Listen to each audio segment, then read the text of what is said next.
Well, I think one probably has to go back a little bit further to the comprehensive development areas. An awful lot of good architecture disappeared in the comprehensive development areas. Often you could do very little about it because the buildings were not designed to stand alone. The problem about them was that when they came in to be examined by the Scottish Office, they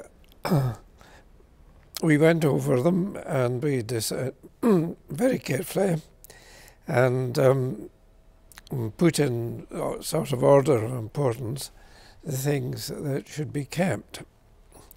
And unfortunately, because the Development Department, or the Department of Health as it was before that, liked to keep the answers very short, the great problem was that it didn't matter how much trouble we'd gone to, it was always just a vague hope that the listed buildings in the area would receive attention. And it didn't matter how much we protested about it, it made no difference. As a result of that, of course, we lost Pugin's last building, the Catholic Apostolic Church, in McCaslin Street, which was a bit of a disaster. The other thing I would dearly have liked to have kept was Carrick's police court on Cranston Hill. A lot of the other buildings, like Cowcaddens Cross buildings, we couldn't do anything about. But I did regret the loss of Stowe College, obviously, in Cowcaddens. The next thing that hit us was the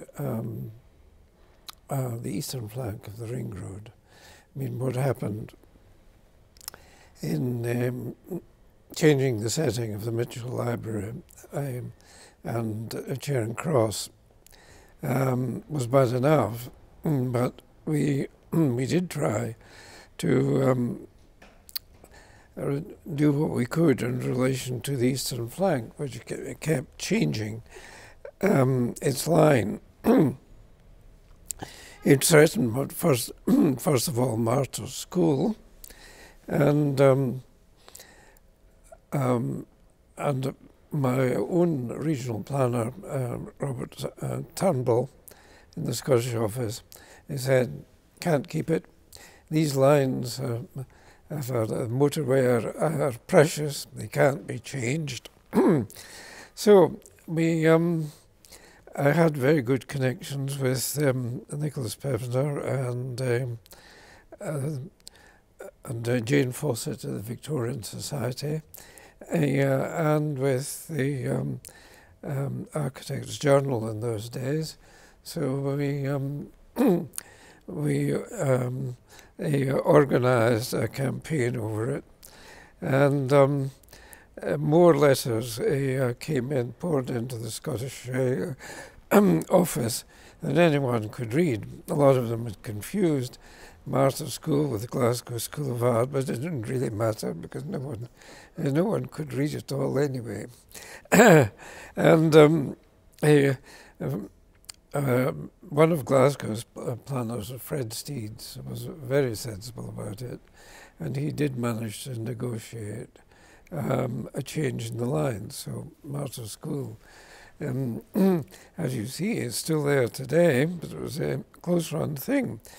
Needless to say, of course, I wasn't supposed to do that.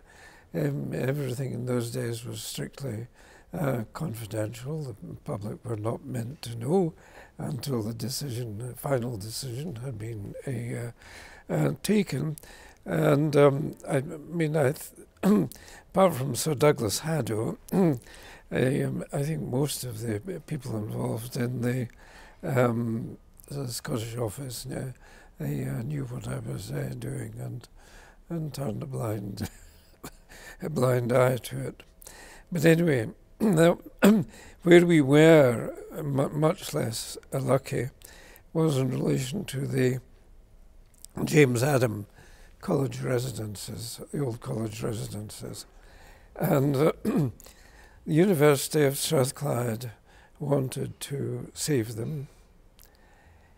It appealed to the University of Glasgow to join with them in doing so.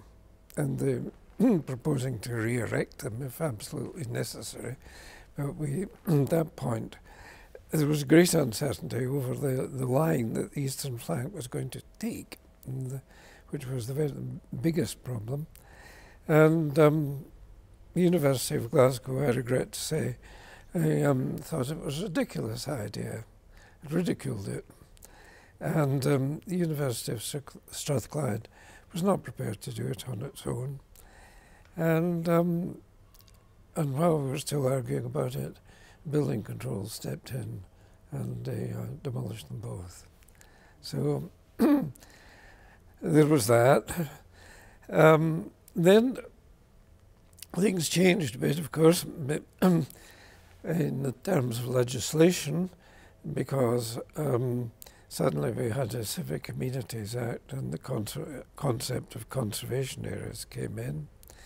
And then in 1968, we had a change in the Planning Acts, which meant, of course, that it changed the things around completely, because everything effectively had a preservation order on it. You didn't have to make one.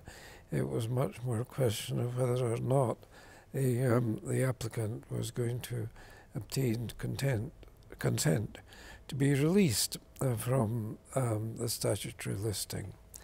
And for the first time, Glasgow always had to consult us. Sometimes they didn't. No one told us that the magnificent St George's Church in Elderslie Street was to be demolished. They just kept quiet about that one. And a few other important things disappeared without telling the Scottish office at that time. The change in the legislation, unfortunately, came just too late for some very important buildings, which perhaps we'll come to later. And I suppose the next important development was, for a short time, Glasgow ran a very successful grant scheme. And that went very well, did a lot of good, until one day a councillor in the planning committee went to look at one of the houses that was proposed to grant aid. Unfortunately, he wasn't very numerate, and he was looking at the wrong house, but he ridiculed the matter, the grant for it, in the planning committee. And although they was pointed out that he was looking at the wrong house, nevertheless, he managed to swing the committee against continuing the grant scheme. That was distinctly unfortunate. The other important development, obviously, was the West End grant scheme. It really, I suppose, started with a very good study and brochure that was done of the park area in the late 60s. When Edinburgh, of course, got its Newtown Conservation Committee, Glasgow naturally wanted one too. And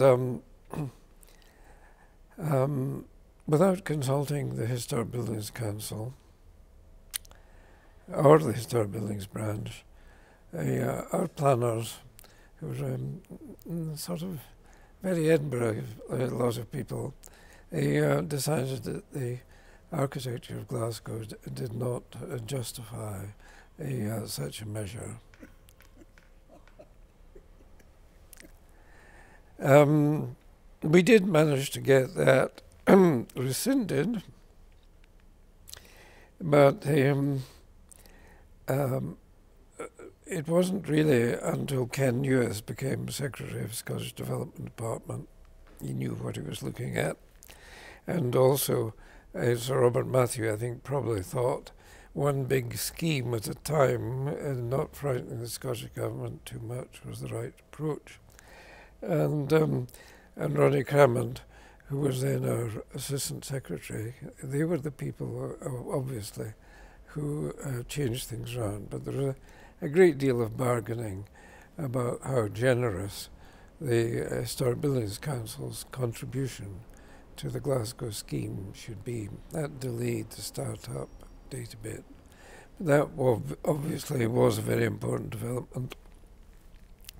And the other important development, which was really after my time, but I was involved in it as an expert advisor when the Heritage Lottery Fund came along, and first of all it rescued the Whistler collection. Not part of the built environment, admittedly, but it was important at the time. And it also, of course, paid for the repair and partial reconstruction of Kelvin Grove. Those are the big events in terms of the statutory side of things. But there was, of course, a sort of a running battle always on casework, which perhaps best dealt with under a different question. I didn't do anything on my own. The Scottish office was never like that. And also, of course, the Historic Buildings Council in those days was in a different department, a different ministry. It was with the Ministry of Public Building and Works, but it was a good working relationship between the two departments, partly because Ian Lindsay, up till his death in 1966, was a member of both bodies, and he was on the Ancient Monuments Board too. So the liaison was pretty good. They had a very sympathetic secretary of the Historic Buildings Council in Geoffrey Crane. But as regards what I did myself, the original list for Glasgow were made up by Alfred Lochhead. They were very scholarly. They were organised in wards. And Ian Lindsay gave me the task of putting them into the so-called Dutch form, where the buildings were divided into categories.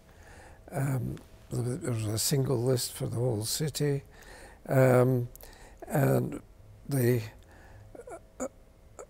whole thing was indexed, an index of architects, an index of places, and so on. It impressed our American and European friends no end.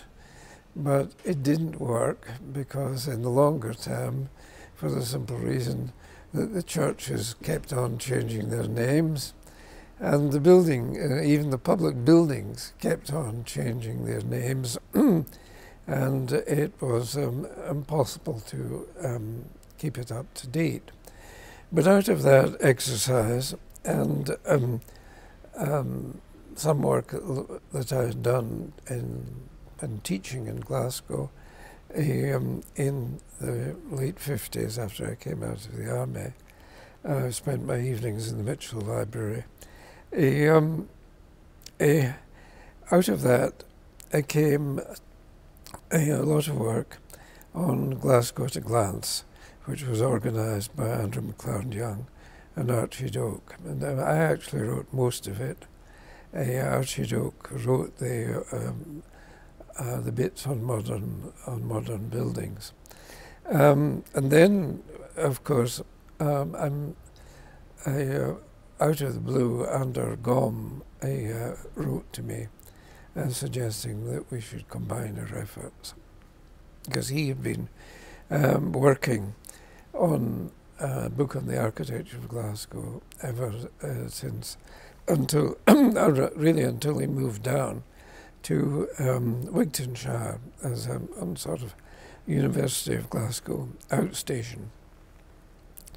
And out of that, of course, came the Architecture of Glasgow, which was published in 1968.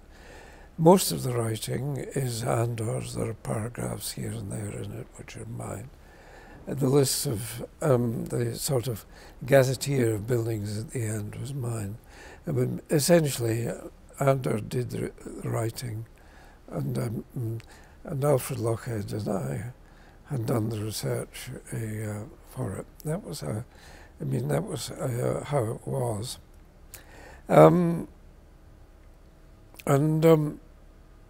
Well, what did I do after that? I suppose ultimately that kind of research extended into the dictionary of Scottish architects. But I suppose I couldn't have done it alone. I wouldn't have done it without departmental support. But we did have some successes in call-ins, particularly Virginia Street and a very important corner building in St. Vincent Street, where the strategy seemed to be to break up the big listed groups in St. Vincent Street and West George Street. If you knocked out some of the important corner buildings, then the whole thing perhaps could be redeveloped. And in each case, the same reporter, George Pease, he reported against us. He reported in favour of demolition. It was an awful lot of work. Trying to get a decision of that kind rescinded, but with the support initially mainly of Nigel Sharp, who was our Assistant Secretary, we did manage it on both occasions. Well, the second one actually was Jules Stewart. And it caused tremendous outrage, the Virginia Street, when we overturned the reporter's decision. And Guy Sloman was approached. He had been with Glasgow Council, and he proposed to Derek Liddon, who was then our chief planner, that in future, since I wasn't really qualified for what I was doing, it would be much better if the planning division became arbiters between the Historic Buildings branch and the Glasgow City Council. But Tom Lister absolutely refused to have it because of it affected what had hitherto been clearly defined responsibilities. So I survived that. There are an awful lot of buildings that one regrets. The first one was the Walter McGibbon's Corn Exchange on Hope Street. Fred Steeds, who was then with Glasgow City Council, who was with Edinburgh later, he was determined to keep it. And the applicants became alarmed and managed to persuade the town clerk that their QC should address the planning committee. So we lost it. That was very unfortunate. The next thing I particularly regret, I suppose, was the loss of the Randolph and Elder engineering shop. And it was a magnificent gyptic thing. It had a tremendous spacious interior, all of heavy timber. Most remarkable thing before put up in the days before iron and steel construction on that scale really got going. It was in Tradeston, and it was designed by William Spence, and it had sort of a Greco-Egyptic elevations, tremendous scale, rusticated masonry from top to bottom. And we got a lot of help on that from the New Glasgow Society, and there were proposals that it should be used by Kelvin Grove for large exhibits.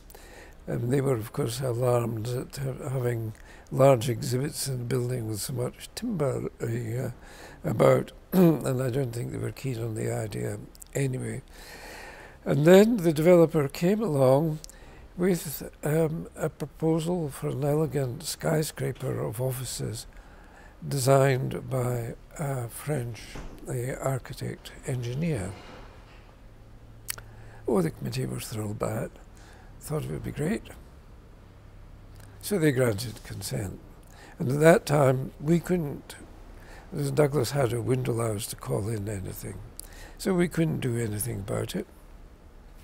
Needless to say, the tower was never built. It was just purely something to persuade the committee. For a long, long time afterwards, the site wasn't built on. But it was obviously a weakness at that point of time in the ancient monuments side of the business too. It should really have been scheduled and taken into care as a major industrial monument. But at the time, those in charge at the Scottish end of the Ministry of Public Building Works, they said, well, we don't really know enough about industrial architecture. They may not be the most important ones. And the whole thing was sort of put off. They never really seriously considered Randolph and Elders, but the attitude arose in relation to a few other sites. And that, of course, was what got John Hume going on the industrial archaeology of Glasgow. We badly need a new edition of that book with really good illustrations, because the illustrations were far too grey. So, the next big disaster, of course, was the Tilly and Henderson building in Miller Street. The planning department didn't want to lose it, but there was a lot of pressure on the planning committee. It was a magnificent Venetian palazzo. It was nominally by Alexander Kirkland. It was built for a Belfast firm of shirt makers in 1854. It had an open courtyard to the street. It was absolutely splendid. And it was also built of very well selected stone. It was in very good condition. I was allowed to address the planning committee in Miller Street in front of it. I managed to win them over with some help from my allies in the planning department, and that was Fred Steeds and Frank Bracewell in those days. And but then and we also went to Geoffrey Crane at the Historic Buildings Council and said, look, you've never assisted a building beyond 1840 before, but are you prepared to make an exception in this case? And they did agree. It was the first breakthrough on Victorian architecture with the Historic Buildings Council. It was put to them. They agreed to it. Well, We did have difficult meetings with Harold Dykes of Charles Rattray and Co., who owned it. He regarded it as aesthetically inappropriate for his van drivers. To him, it was an aesthetic issue that must be destroyed. We, for our part, got William Jack and St Andrews to show how it could be very successfully converted to modern offices. That really enraged him. Somebody put the plugs in the sinks and turned all the taps on as hard as they could go and soaked the building from top to bottom. At which point Charles Murdoch, who was the deputy town clerk, said, your grant is now a derisory, we must agree to demolition. He was an engaging character, but sort of playing people off against one another, and particularly asserting the independence of Glasgow from central government. It was a great game, and he thoroughly enjoyed it, as far as I could see.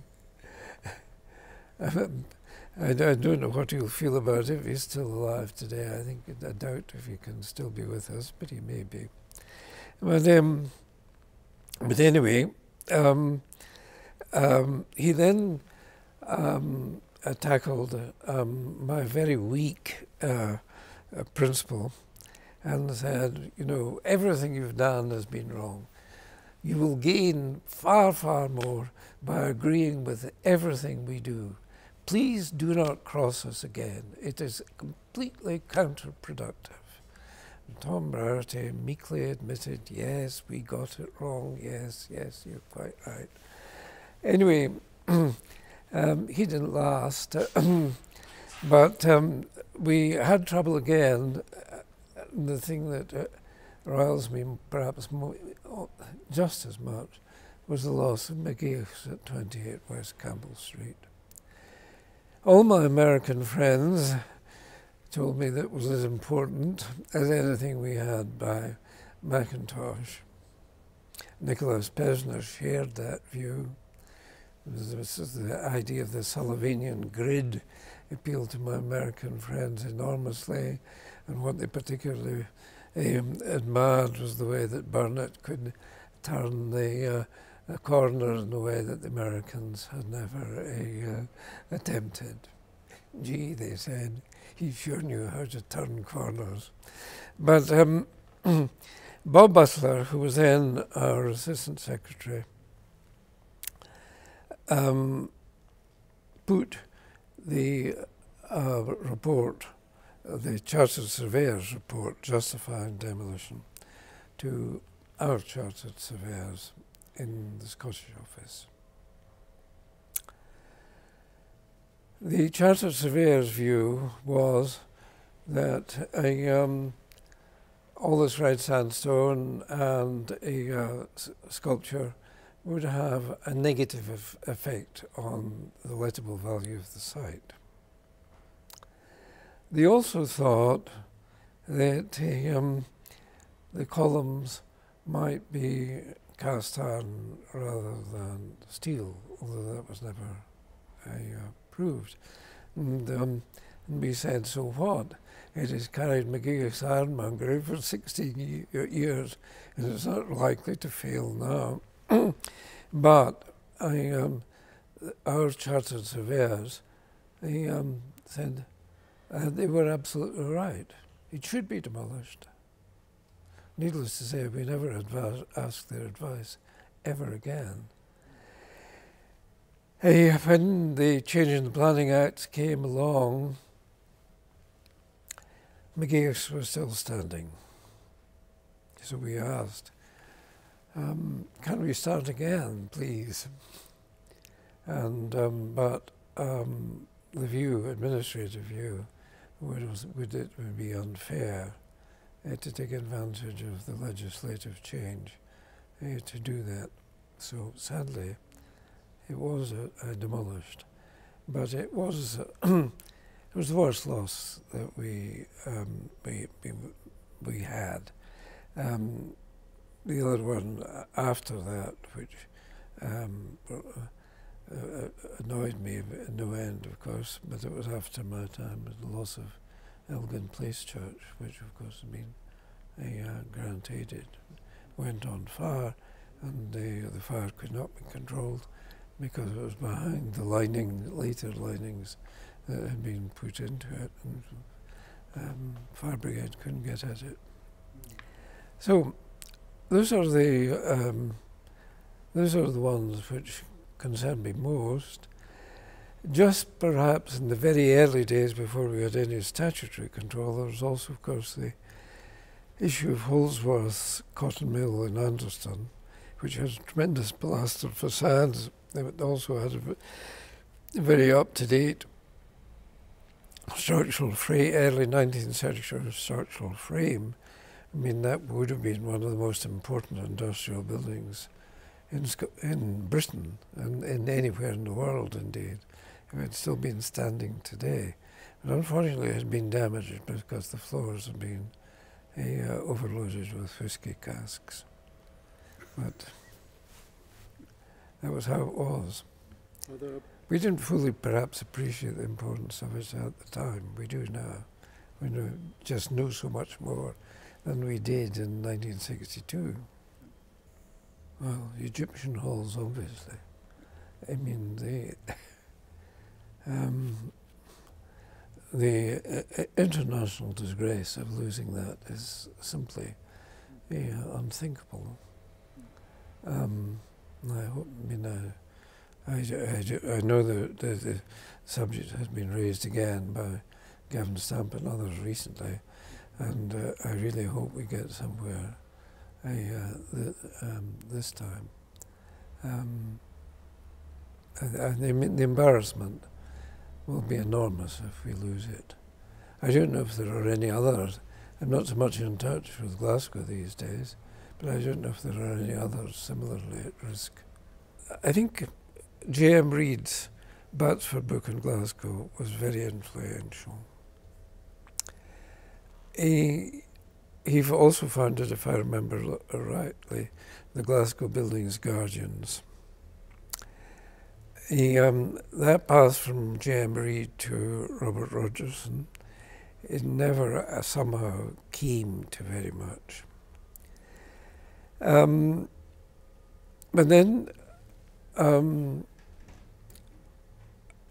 undoubtedly, the scholarship of Alfred Lochhead, who was continuing, helped me right up to 1972, was extremely important.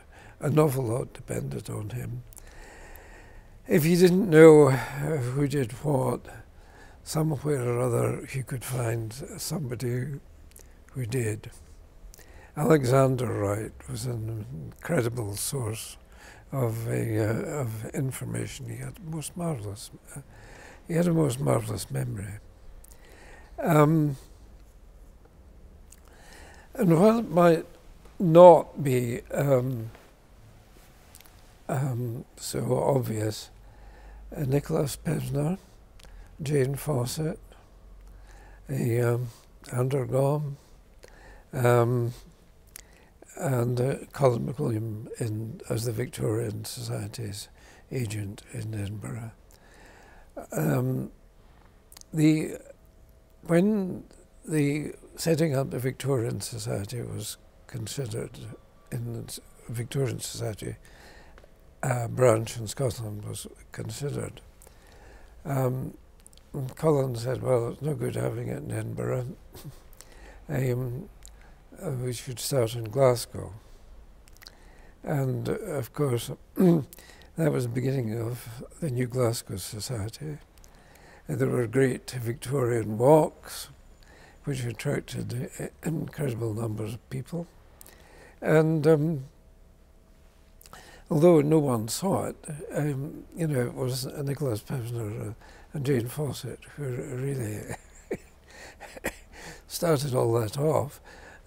The Lord Provost was absolutely furious, and we had to change the name very quickly to the new Glasgow Society to keep the peace and the society and between the society and the council. But obviously, the important people in the Glasgow end were Geoffrey Jarvis, Pat Douglas, who was a secretary at that time, and Robert Clough had quite a lot to do with it.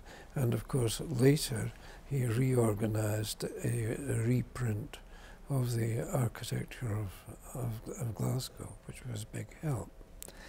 So within the planning department, the people one depended upon were Fred Steeds and Frank Bracewell. Frank Bracewell was an absolutely marvellous friend. But he went off, he lost out a bit, and he went off to be the chief planning officer in Central. He didn't get a job in Glasgow.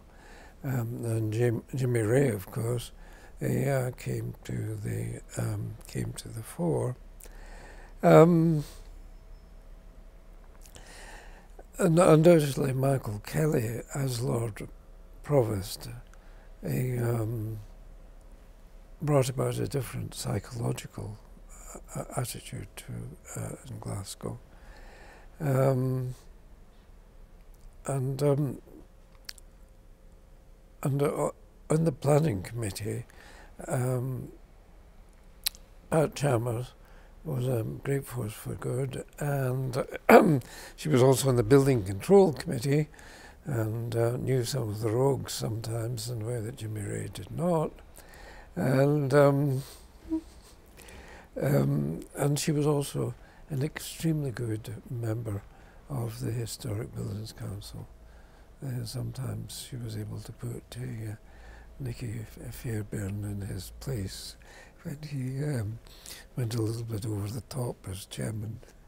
We've lost an awful lot of buildings through bad end uses. That was certainly the case of the John Baird's UP church in Albion Street, Milton Street School, which annoyed me to death at the time. It was completely unnecessary.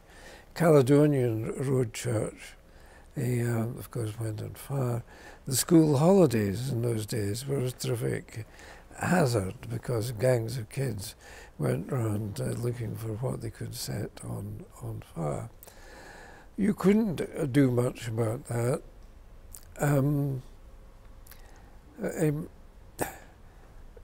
Where things weren't so bad that grant aid was effective, obviously, you could do something. Sometimes we needed great public campaigns, as we did on Martyr's School. We could have done to have a few more. There should have been a campaign to save the Alhambra Theatre, but it wasn't enough. I mean, there was a bit of interest in it, but there wasn't enough.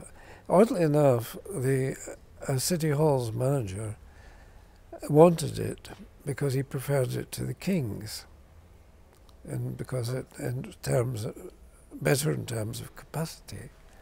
But he couldn't persuade his committee or the council, and so we lost it. And again, it was a tremendous landmark because it precisely reflected what was being done in America at that time in the way of a very simple brick aesthetic, Albert Kahn and people of that kind. The buildings we lost were sometimes very big indeed. I mean, our first call in was the YMCA in Bothwell Street, which was the most enormous sort of kind of Alfred Waterhouse style building. Nicholas Pevsner didn't like it very much. He said it was quite bad, really. But But nevertheless, it was tremendous townscape. And at the time, no one mentioned to me that perhaps the reporter's recommendation could be overturned. In hindsight, I do have some regrets about that. Stone wasn't terribly good, would be a difficult building to keep. But really, it's sometimes you need a campaign, sometimes you just need a grant, and most of all, you need a suitable use. We solved one or two cases inexpensively because we were short of money at the time. Whether it was ever a good idea to turn Trinity College into flats, I very much doubt. As the secretary of the HBC said at the time, it was a cheap solution. But on the other hand, lumbering flat owners with the maintenance of a colossal campanile is a bit difficult. And I don't know what happened in the end to the staircase, which was really a very fine thing. That may have been gone in the redevelopment. I've forgotten now. Because I didn't deal with it directly. A colleague of mine dealt with that one. I mean, looking around Glasgow this morning, before coming here, a lot of what I saw seemed in more stable condition than it was. On the other hand,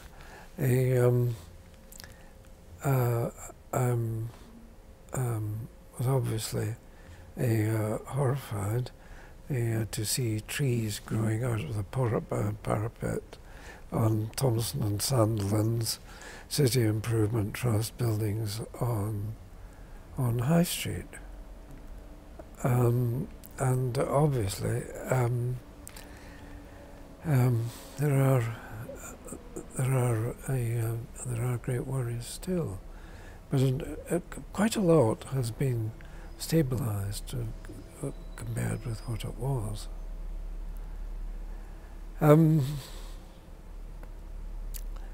So I think the one other thing which perhaps I might mention,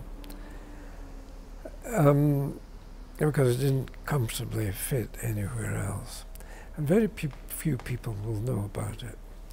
We nearly lost the facade of St Andrew's Halls. When Glasgow, it was a bit slow in doing it because unfortunately the back wall of the portico blew over in the '68 gale, and it upset the alignment of the entablature in a way which you can still see to this day. But the reconstruction of the building was in the hands of Rendell Govan, of Sir Frank Mears and Partners. And I tried hard to get a little bit more of the return elevations preserved, but it wasn't possible.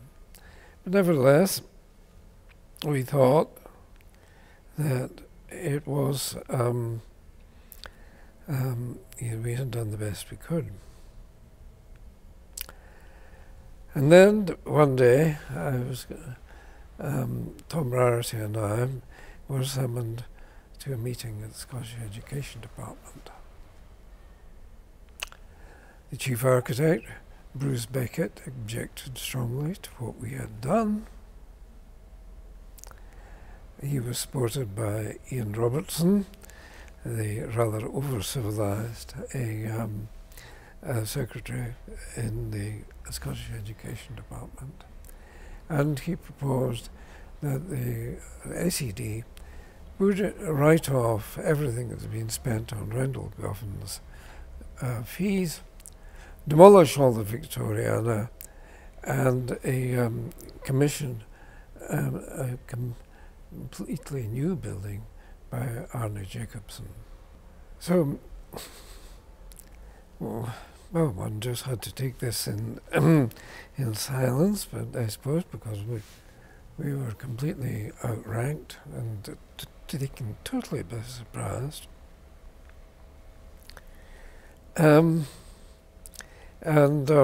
Anyway, Ian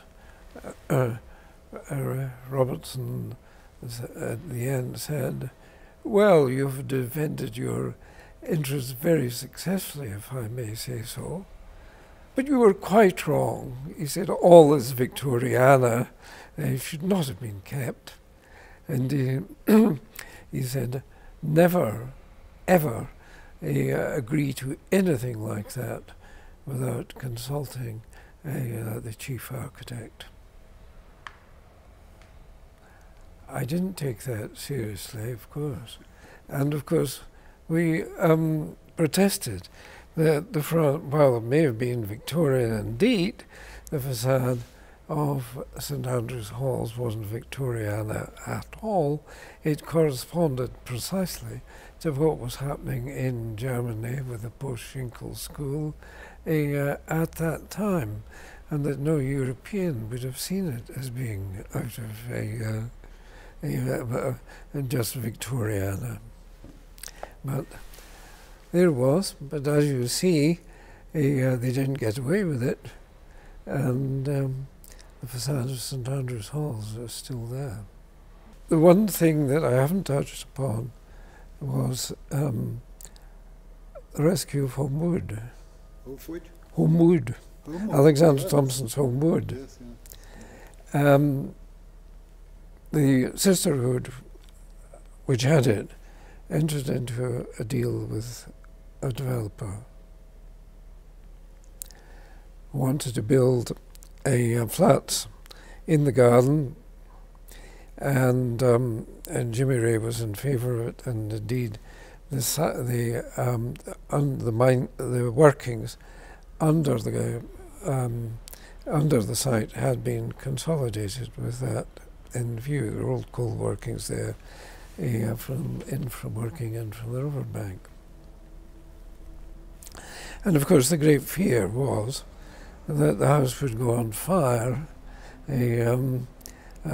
something would happen while the development was being carried out. Though Jimmy assured us that the developer was perfectly genuine. He said, you know, he's not a bad chap as these people go. But we were jolly and easy, and we, although the Marquis of Bute was no longer our chairman, still took a very close interest in what we were doing. At the time, he was dying of cancer of the throat. But nevertheless, he unlocked the whole situation. He went and saw the Mother Superior of the Sisterhood. He got the deal with the developer, unscrambled, and Lord Rothschild, through the National Heritage Memorial Fund, provided the money to acquire it. It's nothing short of a miracle that was still there. You know, you just feel a tremendous sense of gratitude to John for what he did. In the 60s, our department was not prepared to help. First of all, the Department of Health, and then the Scottish Development Department. The secretary for both was Sir Douglas Haddo. So we were a small minority, yes. I mean, and Ian Lindsay, of course, was ill and just very unhappy about the way things were going. But what we had to do all the time was to try and get confidential information into the public domain without being found out, so that the newspapers and public became aware of it and that some interest was taken.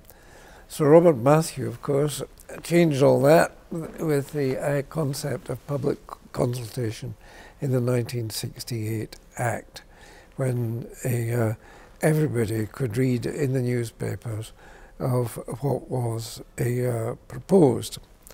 That caused a lot of unhappiness in some quarters, even within the Scottish office. They were initially a bit unhappy with it, but it was national, it was UK legislation, and they had to go along with it. It made all the difference.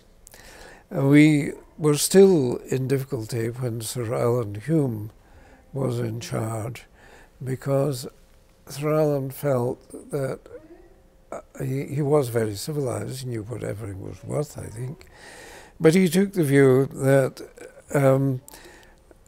that those who were proposing such that kind of destruction should answer to the electorate for what they had done.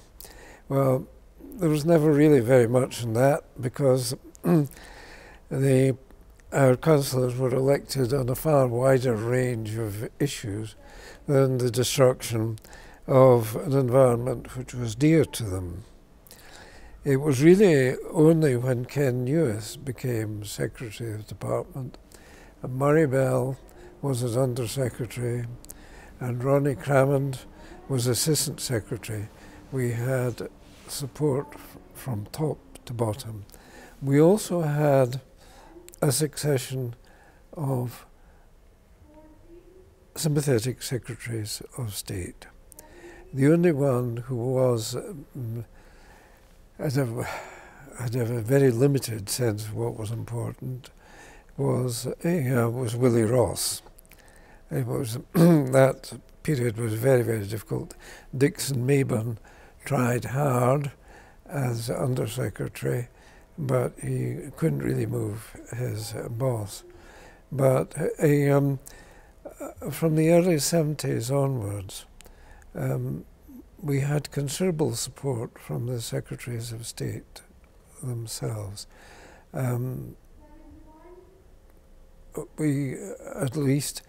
We didn't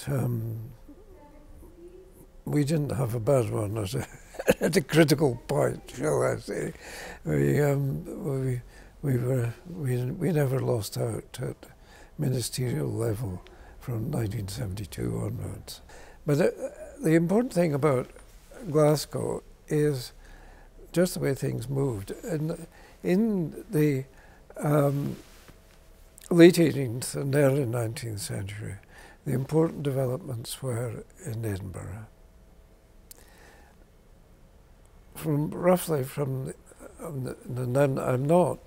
wouldn't for a moment dispute the importance of David Bryce and from Frederick Pilkington and Rowan Anderson and the Peddies, the father and son.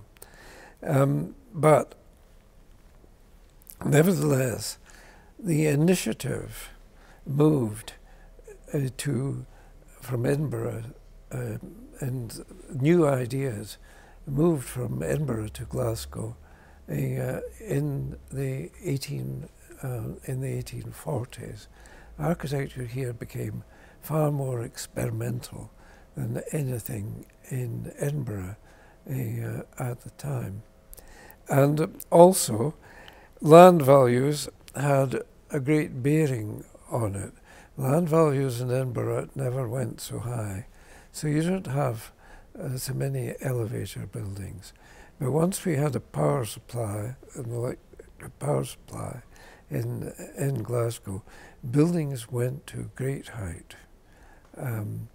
That's what makes Glasgow so very different from Edinburgh. We don't have that in Edinburgh to the same degree. They are for a brief period, roughly from 1895 to 1906, there was a tremendous proliferation of high-quality elevator buildings. And that was a point at which we were, in some degree, paralleling what happened in the United States, even although only a few of our buildings were quite that big as what was going up in Chicago and places of that kind. Sometimes, unfortunately, one is only